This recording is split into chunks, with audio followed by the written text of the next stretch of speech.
সুপ্রিয় শিক্ষার্থীরা, কেমন আছো সবাই?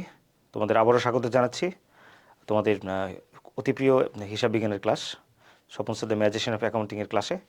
তো আজকে আমরা যে বিষয়টি নিয়ে আলোচনা করব সেটা হচ্ছে রেয়ামিল, যেটি তোমাদের নবম, দশম এবং একাদশ, দ্বাদশ শ্রেণীতে পাঠ্যপুস্তকের অন্তর্ভুক্ত রয়েছে। এবং এই রেয়ামিল অধ্যায়টি কিন্তু খুব সহজ, এবং এটি খুব সহজেই এখান থেকে কী করা যায়, 10 নম্বর আদায় করা যায় বোর্ড থেকে। তো আমরা একটু এগোই। রেয়ামিল রেয়ামিল কি? রেয়ামিল এর ইংরেজি প্রতিশব্দ হচ্ছে ট্রায়াল ব্যালেন্স। ঠিক আছে, ট্রায়াল ব্যালেন্স। এখন এটার নাম কেন ট্রায়াল ব্যালেন্স হলো, যেমন এবং খতিয়ান উদ্ধৃতি দিয়ে রেয়ামিল প্রস্তুত করে, এটার নামটা কেন ট্রায়াল ব্যালেন্স হলো? ট্রায়াল শব্দের অর্থ কি?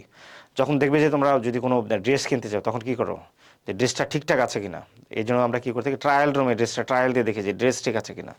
তো আমরা এই যে ট্রায়াল ব্যালেন্সটা ঠিক আছে কিনা, সেই ব্যালেন্সকে চেক করার জন্য আমরা কী করে থাকি, ট্রায়াল ব্যালেন্স প্রস্তুত করে থাকি।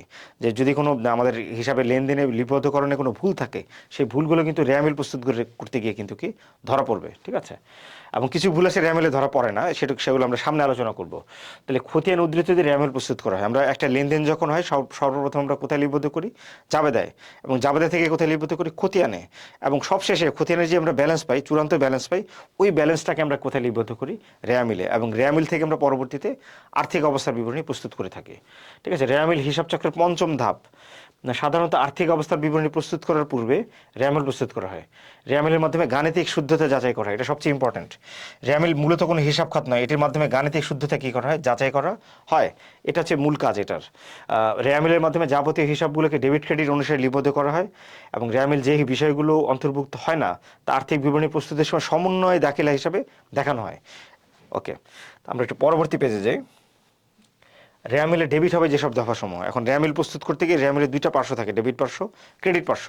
রেয়ামিলে সাধারণত ডেবিট হয় কোনগুলো? সকল প্রকার সম্পদ ডেবিট হয়, সকল প্রকার ব্যয় ডেবিট হয়, বিভিন্ন প্রকার ক্ষতি কী হয়, ডেবিট হয়ে থাকে। তো আমরা একটু দেখি সেই বিষয়গুলো কী কী। যেমন যাবতীয় সম্পদ কী হবে, রেয়ামিলে ডেবিট হবে। যেমন নগদ তহবিল, ব্যাংক জমা, দেনাদার, আসবাবপত্র, সুনাম, কলকবজা, যন্ত্রপাতি, ভূমি। ঠিক আছে, তারপরে দালান কোঠা, ইজারা সম্পত্তি, মোটর গাড়ি, প্রদত্ত ঋণ, বিনিয়োগ, প্রাপ্য হিসাব, প্রাপ্য বিল, প্রাপ্য নোট, ট্রেডমার্ক, প্যাটেন্ট, কপিরাইট। ঠিক আছে, ফ্রাঞ্চাইজিং, অফিস সরঞ্জাম, কারিগরি জ্ঞান, বাণিজ্য চিহ্ন। ঠিক আছে, এগুলো সবই হচ্ছে তোমার কি সম্পদ। এই সম্পদগুলো কী হবে, ডেবিট হবে। তবে এখানে কয়েকটা বিষয় আছে, দেখবেন দেনাদার, এই দেনাদারের কিন্তু অনেকগুলো নাম রয়েছে, এগুলো তোমাদের পরীক্ষার সময় কনফিউজ করতে পারে। ঠিক আছে, দেনাদারের কী কী নাম রয়েছে? যেমন দেনাদারের নাম রয়েছে প্রাপ্য হিসাব, বিক্রয় খতিয়ানের জের,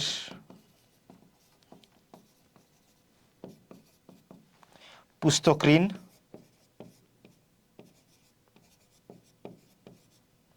পাওনা, একই জিনিস।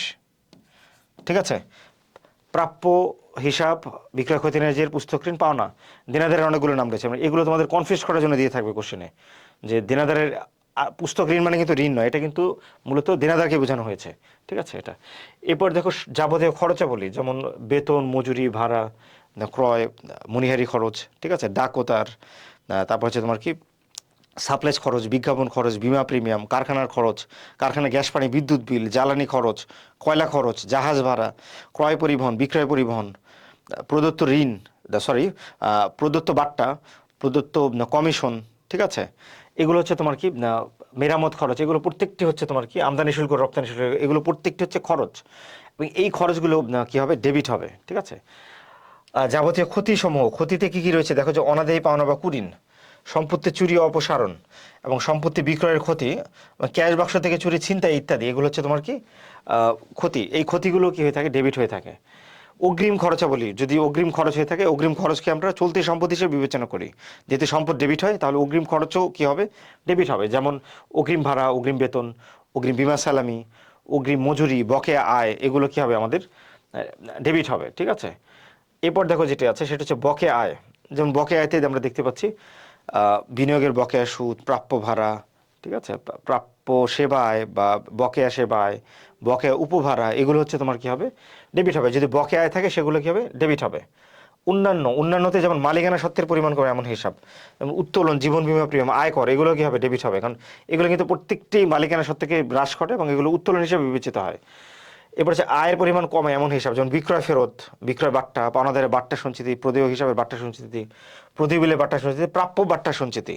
ঠিক আছে, এই কয়টা একটু খেয়াল রাখবে যে এই অনেকে বলে থাকে সকল প্রকার সঞ্চিতি ডেবিট। নো, সকল প্রকার কিছু সঞ্চিতি আছে যেগুলো ডেবিট হয়ে থাকে, সব সঞ্চিতি ক্রেডিট নয়। যেমন পাওনাদারের বাট্টা সঞ্চিতি, এটা ডেবিট হবে। প্রতি হিসাবের বাট্টা সঞ্চিতি ডেবিট হবে। প্রদেয় বিলের বাট্টা সঞ্চিতি ডেবিট হবে। প্রাপ্য বাট্টা সঞ্চিতি এগুলো কি হবে? ডেবিট হবে। ঠিক আছে, আর উত্তোলন, জীবন বীমা প্রিমিয়াম, আয়কর এগুলো কি হবে? ডেবিট হবে। তাহলে আমরা যদি সামারি করি কি পেলাম? যে সকল প্রকার সম্পদ ডেবিট হচ্ছে, সকল প্রকার ব্যয় ডেবিট হচ্ছে, ক্ষতি ডেবিট হচ্ছে, অগ্রিম খরচ বকেয়া আয়গুলো ডেবিট হচ্ছে, মালিকানা সত্ত্বকে হ্রাস করে এমন লেনদেনগুলো ডেবিট হচ্ছে, আর হচ্ছে আয়কে হ্রাস করে এমন লেনদেনগুলো ডেবিট হচ্ছে, মানে যেগুলো বিপরীত হিসাব। এগুলো হচ্ছে ডেবিট। তো আমরা একটু পরবর্তী ধাপে দেখি যে সকল দফা ক্রেডিট হবে। তো ডেবিট তো দেখলাম, আমরা ক্রেডিটগুলো দেখি। ঠিক আছে, আমরা যদি সামারি করি ক্রেডিট হবে কি কি? মালিকানা সত্ত্বেও সাধারণত ক্রেডিট হয়ে থাকে মূলধন, তারপর হচ্ছে তোমার সকল প্রকার আয় ক্রেডিট হয়ে থাকে এবং দায় ক্রেডিট হয়ে থাকে, এবং ব্যয়ের হ্রাসকে কমায় এমন লেনদেন, তারপর হচ্ছে বকেয়া খরচ, অগ্রিম আয় এগুলো কি হয়ে থাকে? ক্রেডিট হয়ে থাকে। তো আমরা একটু দেখি এখানে ডিটেলস। মালিকানা সত্ত্বে মূলধন বা শেয়ার মূলধন, এটা কি হবে? ডেবিট হবে। মূলধন, শেয়ার মূলধন ডেবিট হবে। যাবতীয় দায়সমূহ, যেমন পাওনাদার, প্রদেয় হিসাব, প্রদেয় বিল, প্রদেয় নোট, ব্যাংক ঋণ, বন্ধক ঋণ, ঋণপত্র, ঋণ, ব্যাংক জমা অতিরিক্ত, ব্যাংক ওভারড্রাফট, ঠিক আছে, এই জাতীয় লেনদেনগুলো। যেমন প্রভিডেন্ট ফান্ড হতে পারে, আয়কর সঞ্চিতি হতে পারে। ঠিক আছে, প্রভিডেন্ট ফান্ড, আয়কর সঞ্চিতি, তারপর কোনো প্রকার তহবিল হতে পারে। এগুলো প্রত্যেকটি কী হবে? দায় আয়কর। তারপর তোমার কী হতে পারে? যে লভ্যাংশ, ঘোষণাকৃত লভ্যাংশ, এগুলো কী হতে পারে? চলতি দায় হিসাবে এগুলো কী হতে পারে? ক্রেডিট হতে পারে। যাবতীয় আয়সমূহ, যাবতীয় আয় থেকে আছে প্রাপ্ত সুদ, বিক্রয়, সেবা আয়, প্রাপ্ত কমিশন, শিক্ষানবিশ সালামি, উত্তোলনের সুদ, স্থায়ী আমানতের সুদ, প্রাপ্ত ভাড়া, উপভাড়া। ঠিক আছে, চালানি কারবারের মুনাফা, ভাড়া, বা সাবলেট বা উপভাড়া ইত্যাদি, এগুলো কি হবে? ডেবিট হবে। ঠিক আছে, স্থায়ী সম্পত্তি বিক্রয়জনিত মুনাফা, এটাও কি হতে পারে? ডেবিট হতে পারে। প্রাপ্ত লভ্যাংশ কি হতে পারে? ডেবিট হতে পারে। তো এখানে দেখো যাবতীয় সঞ্চিত তহবিল বা ভবিষ্যৎ তহবিল, বিভিন্ন প্রকার তহবিল, যেমন সাধারণ সঞ্চিতি, সঞ্চিত তহবিল, লভ্যাংশ সমতাকরণ তহবিল, পেনশন তহবিল, অনাদায়ী পাওনা সঞ্চিতি। ঠিক আছে, দিনাদারের বাট্টা সঞ্চিতি, অবচয় সঞ্চিতি বা পুঞ্জীভূত অবচয় একই জিনিস। অবচয় সঞ্চিতি, পুঞ্জীভূত অবচয় একই জিনিস। এগুলো ক্রেডিট হবে, এগুলো বিপরীত সম্পদ। ঠিক আছে, বিনিয়োগের সঞ্চিতি ইত্যাদি, এগুলো হবে ক্রেডিট। বকেয়া খরচ, যত প্রকার খরচ রয়েছে সেগুলোর বকেয়া কি হবে? তোমার ক্রেডিট হবে। যেমন বকেয়া বেতন, বকেয়া মজুরি, বকেয়া ভাড়া, বকেয়া মনিহারি, বকেয়া বিমা প্রিমিয়াম, এগুলো প্রত্যেকটি কি হবে? ডেবিট হবে। ঠিক আছে, এরপর দেখো অগ্রিম প্রাপ্ত ও আয়সমূহ। অগ্রিম প্রাপ্ত ভাড়া, অগ্রিম প্রাপ্ত শিক্ষানবিশ সালামি, অগ্রিম প্রাপ্ত কমিশন, অনুপার্জিত সেবা আয় ইত্যাদি কী হবে? তোমার ক্রেডিট হবে। মানে আয়ের যদি অগ্রিম হয় তাহলে সেগুলো ক্রেডিট হবে। এরপর হচ্ছে যে অন্যান্য ব্যয়ের পরিমাণ কমায় এমন হিসাব, যেমন ক্রয় বাট্টা, ক্রয় ফেরত বা বহি ফেরত ইত্যাদি, এগুলো কি হবে? ক্রেডিট হবে। এর পরবর্তী অপশনে আমরা যাই। রেয়ামিলে অন্তর্ভুক্ত হবে না যেসব হিসাব। ঠিক আছে, রেয়ামিলে কী কী অন্তর্ভুক্ত হবে না? যেমন প্রারম্ভিক হাতে নগদ, প্রারম্ভিক ব্যাংক জমা, প্রারম্ভিক ব্যাংক জমা অতিরিক্ত, সমাপনী মজুদ পণ্য, সমাপনী মনিহারি, সমাপনী মূলধন, সাপ্লাইস মজুদ, সরবরাহ মজুদ। ঠিক আছে, সম্ভাব্য আয় ব্যয়, দায় ক্ষতি সম্পদ, অথবা যে কোনো চলতি সম্পদ, চলতি দায়ের প্রারম্ভিক ব্যালেন্স, এগুলো কি হবে? অন্তর্ভুক্ত হবে না। যে এখানে আমি যা বলেছিলাম, প্রারম্ভিক হাতে নগদ, প্রারম্ভিক ব্যাংক জমা, প্রারম্ভিক ব্যাংক জমা অতিরিক্ত, সমাপনী মজুদ পণ্য। সমাপনী মজুদ পণ্য অন্তর্ভুক্ত হবে যদি অঙ্কে সমন্বিত ক্রয় থাকে, তাহলে প্রারম্ভিক মজুত পণ্য রেয়ামিলে অন্তর্ভুক্ত হবে না। সেক্ষেত্রে সমাপনী মজুত পণ্য রেয়ামিলে অন্তর্ভুক্ত হবে। সমাপনী মূলধন অন্তর্ভুক্ত হবে না। সমাপনী মনিহারি, সমাপনী মনিহারির আবার অনেকগুলো নামও রয়েছে, যেমন অব্যবহৃত মনিহারি, সাপ্লাইস মজুদ, সরবরাহ মজুদ, সম্ভার মজুদ, এগুলো অন্তর্ভুক্ত হবে না। সম্ভাব্য আয় ব্যয়, দায় ক্ষতি সম্পদ, এগুলো অন্তর্ভুক্ত হবে না। যে কোনো প্রকারের চলতি সম্পদ, চলতি দায়ের প্রারম্ভিক ব্যালেন্স, যেমন প্রারম্ভিক দিনাদার, প্রারম্ভিক পাওনাদার ইত্যাদি, এগুলো অন্তর্ভুক্ত হবে না। ঠিক আছে, এর পরবর্তী অপশনে আমরা চলে আসি বিশেষ নোট। এই নোটগুলো খুব ইম্পর্টেন্ট। যেমন সমন্বিত ক্রয়, এটা আমরা যখন কোশ্চেনে বলবে যে সমন্বিত ক্রয়ের পরিমাণ নির্ণয় করো, তখন আমরা এই ফর্মুলাটি ব্যবহার করব। প্রারম্ভিক মজুত পণ্য যোগ নিট ক্রয় মানে সমাপনী মজুত পণ্য, এই ফর্মুলাটি আমরা ব্যবহার করব। আবার মনে করো যদি এমন থাকে যে সমন্বিত ক্রয় দেওয়া আছে, নিট প্রারম্ভিক মজুদ দেওয়া আছে, সমাপনী মজুদও দেওয়া আছে, তোমাকে নিট ক্রয় বের করতে বললো, এরকম অপশন যদি থাকে, তখন সেক্ষেত্রে আমরা কি করব? সেক্ষেত্রে নিট ক্রয়কে আমরা বের করব সমন্বিত ক্রয় প্লাস সমাপনী মজুদ মাইনাস প্রারম্ভিক মজুদ। ঠিক আছে, এরপর হচ্ছে বিক্রিত পণ্যের ব্যয়। বিক্রিত পণ্যের ব্যয়ের ফর্মুলা কি? প্রারম্ভিক মজুদ পণ্য যোগ নিট ক্রয় যোগ ক্রয় সংক্রান্ত প্রত্যক্ষ খরচ মানে সমাপনী মজুদ পণ্য, এটি হচ্ছে বিক্রিত পণ্যের ব্যয়। ঠিক আছে, এটি আমরা আর্থিক বিবরণীতে এই ফর্মুলা আমরা ব্যবহার করে থাকি, যে প্রারম্ভিক মজুদ পণ্য যোগ নিট ক্রয় যোগ ক্রয় সংক্রান্ত প্রত্যক্ষ খরচ মানে সমাপনী মজুদ পণ্য। মুনাফা জাতীয় ব্যয়, এখন মুনাফা জাতীয় ব্যয় যদি যখন আমাদের বের করতে বলো, আমরা তিনটা স্টেপে এই ব্যয়টা করবো। যেমন প্রথমে আমরা বিক্রিত পণ্যের ব্যয় বের করবো, যেমন এই ফর্মুলাটা ইউজ করবো। প্রথম প্রারম্ভিক মজুদ পণ্য যোগ নিট ক্রয় যোগ ক্রয় সংক্রান্ত প্রত্যক্ষ খরচ মানে সমাপনী মজুদ পণ্য, এই কাজটাকে আমরা আগে করবো বিক্রিত পণ্যের ব্যয়ের কাজ। এবার পরিচালন ব্যয়ের কাজ করব। পরিচালন ব্যয় কোনগুলো? যেমন বেতন, ভাড়া, বিজ্ঞাপন খরচ, বীমা সালামি, অবচয়, অবলোপন, কুরিন, কুরিন থেকে কুরিন সঞ্চিতি যদি থাকে বিয়োগ হবে, ঠিক আছে? না এই এই জাতীয় লেনদেনগুলো হচ্ছে পরিচালন ব্যয়। এরপর হচ্ছে অন্যান্য ব্যয়। অন্যান্য ব্যয় যেগুলো আমরা বলে থাকি যে মূলধনের সুদ, ঋণের সুদ, ঠিক আছে, বিবিধ ক্ষতি, এগুলো অন্যান্য ব্যয়তে যাবে। তো সবগুলো এই তিনটা ব্যয়ের সমন্বয়ে কি হবে? মুনাফা জাতীয় ব্যয়। এটা আমাদের কোশ্চেনে চেয়ে থাকে। এবারে মুনাফা যেহেতু আয়, তো মুনাফা যেহেতু আয় কোনগুলো? যে আমরা যখন বিশদ বিবরণীতে সকল প্রকার যে আয়, মুনাফা জাতীয় আয় রয়েছে, যে আয়গুলো আমরা মোট লাভ এবং নিট লাভ নির্ণয়ে ব্যবহার করে থাকি, সেগুলো হচ্ছে মুনাফা জাতীয় আয়। যেমন বিক্রয়, সেবা আয়, প্রাপ্ত বাট্টা, প্রাপ্ত কমিশন, চালানি কারবারের মুনাফা, শিক্ষানবিশ সালামি, উত্তোলনের সুদ, সঞ্চয়পত্রের সুদ, বিনিয়োগের সুদ, ঠিক আছে, প্রদত্ত ঋণের সুদ, না এরপর হচ্ছে প্রাপ্ত বাড়ি ভাড়া, উপভাড়া, প্রাপ্ত লভ্যাংশ, শেয়ার হস্তান্তর ফি, এগুলো প্রত্যেকটি হচ্ছে কি আমাদের মুনাফা জাতীয় আয়। যদি ক্রেডিট দিকের বড় অঙ্কের ঘাটতি দেখাতে, এটা খুব ইম্পর্টেন্ট। এবং অঙ্কে যদি মূলধন হিসাব না থাকে, আমরা কি করে থাকি যে ডেবিট ক্রেডিট মিলাতে গিয়ে যেদিকে টাকা কম থাকে আমরা সেদিকে কী করে অনিশ্চিত হিসাব লিখে আমরা কী করে থাকি, বা সাসপেন্স অ্যাকাউন্ট লিখে আমরা কী করে থাকি, রেয়ামিলের দুই পার্শ্ব মিলে থাকে। কিন্তু যদি এমন হয় যে ক্রেডিট দিকে অনেক বড় অঙ্কের ঘাটতি, কিন্তু আবার কোশ্চেনে আবার কি নেই, মূলধন হিসাব নেই, সেক্ষেত্রে আমরা কি করব? সেক্ষেত্রে আমরা ক্রেডিট দিকে মূলধন হিসাব না লিখে, অনিশ্চিত হিসাব না লিখে আমরা কি লিখবো? মূলধন হিসাব লিখবো। যদি মূলধন হিসাবটা না থাকে, এটা মনে রাখো যে ক্রেডিট দিকে যদি মূলধন হিসাব না থাকে কোশ্চেনে, এবং অঙ্কে যদি বড় অঙ্কের ঘাটতি দেখা দেয়, তার ওখানে আমরা কখনোই অনিশ্চিত হিসাব লিখবো না, লিখবো কি? মূলধন হিসাব। এরপর দেখো কি আছে, যদি বিক্রিত পণ্যের ব্যয় রেয়ামিলে অন্তর্ভুক্ত হয়, তবে কোনো প্রকার প্রত্যক্ষ খরচ রেয়ামিলে আসবে না। কারণ বিক্রিত পণ্যের ব্যয়ের ভিতরেই তো আমার কি রয়েছে? প্রত্যক্ষ খরচগুলো কি রয়েছে? অন্তর্ভুক্ত রয়েছে। তাহলে বিক্রিত পণ্যের ব্যয় যদি আমার কোশ্চেনে থাকে এবং সেটি যদি রেয়ামিলে অন্তর্ভুক্ত হয়, তাহলে আমরা কিন্তু কোনো প্রকার প্রত্যক্ষ খরচ রেয়ামিলে অন্তর্ভুক্ত করব না, ঠিক আছে? এই ছিল রেয়ামিল। আমরা পরবর্তী অপশনে যাই, ভুল সংশোধনী রেয়ামিল। এটাকে মূলত ভুল সংশোধনে জাবেদা বলা যেতে পারে। কারণ রেয়ামিলের সংশোধনী করতে গিয়ে আমাদের কি করতে হবে? জাবেদা করতে হবে, মানে গোড়া থেকে আমাদের এগুলো কি করতে, ঠিক করতে হবে। যেমন জাবেদা প্রস্তুতির পূর্বে এবং পরে নানাবিধ ভুল দেখা দিতে পারে। উক্ত ভুল মানে জাবেদা প্রস্তুত করার পূর্বে, রেয়ামিল প্রস্তুত করার পূর্বে, রেয়ামিল প্রস্তুত করার সময় এবং রেয়ামিল প্রস্তুত করার পরে যে ধরনের ভুল দেখা দেয়, সেই ভুলগুলোকে সংশোধন করার জন্য আমরা যে জাবেদা দাখিলা দিই, তাকে আমরা বলে থাকি ভুল সংশোধনী জাবেদা। এবং যে রেয়ামিল প্রস্তুত করি তাকে বলা হয় ভুল সংশোধনী রেয়ামিল। রেয়ামিলের ভুলগুলো প্রধানত দুই প্রকার, একটা হচ্ছে একপক্ষীয় ভুল, আর একটা হচ্ছে কি দ্বিপক্ষীয় ভুল, ঠিক আছে? মানে একদিকে যদি ভুল হয় সেটা হবে একপক্ষীয় ভুল, আর দুই দিকে ভুল হলে সেটা হবে দ্বিপক্ষীয় ভুল। এবং এই দুই ধরনের ভুলকে আমরা যদি আরো বিশ্লেষণ করি, তাহলে আমরা আরো 5 ধরনের ভুল দেখতে পাবো। যেমন কি কি? লেখার ভুল বা করণিক ভুল, বাদ পড়ার ভুল, নীতিগত ভুল, বেদাখিলের ভুল এবং পরিপূরক ভুল। তো এবার আমরা এই 5 ধরনের ভুল সম্পর্কে একটু আলোচনা করব। যেমন প্রথমে আমরা দেখি লেখার ভুল বা করণিক ভুল, ঠিক আছে? এটা কি বলেছে? যে সাধারণত ব্যক্তির নাম লিখতে গিয়ে ভুল কিংবা টাকার অঙ্ক কম বেশি লেখা হলে এই ধরনের ভুল হয়ে থাকে। এক্ষেত্রে সঠিক হিসাবটাকে সঠিক পাশে লিখতে হবে এবং ভুল হিসাবটিকে পার্শ্ব পরিবর্তন করে দিতে হবে, মানে বিপরীত দিকে লিখতে হবে আর কি। যেমন একটা উদাহরণ আমরা দেখি, যেন কামালের নিকট থেকে পাওয়া গেলো 10,000 টাকা, যা ভুলবশত কালামের হিসাবে ক্রেডিট করা হলো। তো দেখো নামে কিন্তু অনেক মিল রয়েছে। এখন অনেক সময় কিন্তু কনফিউজড হয়ে তোমার যে ক্লার্ক রয়েছে, যে পেটিকে যে হিসাব রক্ষক রয়েছে, সে কিন্তু ভুল করতে পারে। এটা কামালের জায়গায় কালামকে লিখে দিতে পারে, নাম দুটো সিমিলার এই জন্য, ঠিক আছে? তাহলে এখানে টাকার অঙ্ক কম বা বেশি লেখা হলে টাকার অঙ্কের ভুল দেখা দেয়। তাহলে এটাকে আমরা কি করবো? এটা কিভাবে সংশোধন করলাম? যে কামালের নিকট থেকে পাওয়া গেল, কামালের নিকট থেকে পাওয়া গেলো, তাহলে নগদান ডেবিট, কামাল কি হবে? ক্রেডিট হবে। তো কামালকে ক্রেডিট না করে আমরা ভুলে কালামকে কি করেছি? ক্রেডিট করেছি। তো কালাম তো ক্রেডিট হওয়ার কথা না, তাই কালামকে আমরা কি করে দিব? বিপরীত দিকে, মানে ডেবিট সাইডে লিখে দেবো। এই জন্য দেখো কালামে হিসাব ডেবিট আর কামাল হিসাব কি? ক্রেডিট হয়েছে, ঠিক আছে? মানে ভুল হিসাবটাকে বিপরীত দিকে লিখবো এবং সঠিক হিসাবটাকে আমরা কি করবো? সঠিক দিকে লিখবো। এবার দেখো টাকার অঙ্ক কম বা বেশি লেখা হলে টাকার অঙ্কের ভুল দেখা, যেমন টাকার অঙ্ক কম লেখা হলে, ডেবিট ক্রেডিট আমরা কি করবো না? সাইড পরিবর্তন করবো না, পার্শ্ব পরিবর্তন করবো না, শুধুমাত্র বিপরীত দিকে অনিশ্চিত হিসাব লিখবো। যেমন একটা উদাহরণ দেখি আমরা, পণ্য ক্রয় করা হলো 5,000 টাকা, যা ভুলবশত 500 টাকা লেখা হয়েছে। তো 5,000 টাকার জায়গায় আমরা 500 টাকা লিখেছি, 4,500 টাকা আমরা কি করেছি? কম লিখেছি। তাহলে আমরা কি বললাম? যে কম লিখলে ডেবিট ক্রেডিট পরিবর্তন হবে না। তো ক্রয় হিসাব ডেবিট, এটা ডেবিটে থাকবে, আর অনিশ্চিত হিসাব কি হবে? এখানে ক্রেডিট হবে, ঠিক আছে? এরপর দেখো টাকার অঙ্ক বেশি লেখা হলে, আমরা কি করবো? ডেবিট ক্রেডিট পরিবর্তন করব এবং বিপরীত দিকে আমরা কি লিখবো? অনিশ্চিত হিসাব লিখবো। যেমন পণ্য বিক্রি করা হলো 6,000 টাকা, যা ভুলবশত 16,000 টাকা লেখা হয়েছে, মানে এখানে 10,000 টাকা বেশি লিখেছি। তাহলে আমরা কি বললাম? যে যদি বেশি লিখি তাহলে ডেবিট ক্রেডিট সাইড পরিবর্তন করে দিব।